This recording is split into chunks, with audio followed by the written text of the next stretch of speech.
বিসমিল্লাহির রহমানির রহিম। প্রিয় দর্শক, সুলতানা কুকস চ্যানেলে মিষ্টি কুমড়ার রেসিপিতে আজকে সবাইকে স্বাগতম জানাই। আজকে আমি মিষ্টি কুমড়ার ঝোল তরকারি রান্না করব, তো ভাবলাম আপনাদের সাথে শেয়ার করি। এখানে এই মিষ্টি কুমড়ার ঝোল তরকারি এইভাবে রান্না করে ভাত এবং আপনারা রুটি পরোটার সাথে পরিবেশন করতে পারবেন। তো খুব সহজেই রান্না করা যায় এবং কম মশলায় ঘরে থাকা মশলা দিয়ে রান্না করা যায়। এখানে আমি এই মিষ্টি কুমড়ার 3 ভাগের 1 ভাগ অংশ নিয়ে নিব। তো এখানে মিষ্টি কুমড়া খোসা ছাড়িয়ে মিডিয়াম আকারে পিস করে কেটে নিয়েছি এবং পরিষ্কার করে ধুয়ে নিয়েছি। এখন এই মিষ্টি কুমড়া রান্না করার জন্য চুলায় একটি কড়াই বসিয়ে দিয়েছি এবং চুলার আঁচ লোতে রেখে সয়াবিন তেল, গোটা জিরা এবং কালো জিরা দিয়েছি। সেই সাথে রসুন কুচি এবং পেঁয়াজ কুচি দিলাম আর কাঁচামরিচ ফালি অ্যাড করলাম। এখন মিডিয়াম টু লোয়ের মাঝামাঝিতে চুলার আঁচ রেখে এগুলোকে আমি বেরেস্তা করে নিচ্ছি। খুব বেশি গাঢ় বেরেস্তা করব না, মাঝারি কালারের করব।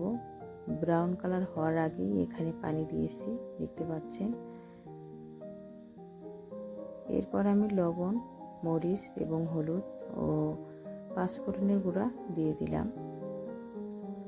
এগুলো দিয়ে আমি কষিয়ে নিচ্ছি সবগুলো মশলা। আর আমি যখন এখানে পেঁয়াজ বেরেস্তার মধ্যে পানি দিয়েছিলাম তখন কিন্তু এই পেঁয়াজ বেরেস্তার সুন্দর একটা ঘ্রাণ চলে আসছিল। তো যাই হোক, এখন মশলাগুলোকে কষিয়ে নেওয়ার পর মিষ্টি কুমড়াগুলো দিয়ে নাড়াচাড়া করে নিচ্ছি। ভালো করে নাড়াচাড়া করে ঢাকনা দিয়ে ঢেকে দেব। এর মাঝখানে আমি কিন্তু কয়েকবার ঢাকনা খুলে নেড়ে দিয়েছি। তো যাই হোক, আর পানি অ্যাড করার কোনো প্রয়োজন ছিল না। চুলার আঁচ যেহেতু আমি লোতে রেখেছিলাম, মিডিয়ামের চেয়ে কম রেখেছিলাম, এইভাবেই আমার মিষ্টি কুমড়াটা সিদ্ধ হয়ে গেছে। তো নামানোর পূর্বে আমি এখানে দিয়ে দিলাম জিরার গুঁড়া এবং গরম মশলার গুঁড়া। আর মিষ্টি কুমড়ার ঝোল তরকারির স্বাদটা বাড়ানোর জন্য 1 চা চামচ চিনি দিয়েছি। আর এখন ঝোলটা যেহেতু টেনে গিয়েছে, তো একটু নাড়াচাড়া করে আমি এখানে ঝোল দিয়ে দিব আবার আলাদা করে। তবে এখানে গরম পানি অ্যাড করব যাতে এই মিষ্টি কুমড়ার টেস্টটা ভালো থাকে। আর যদি ঠান্ডা পানি ইউজ করেন তাহলে কিন্তু টেস্টটা কমে যাবে।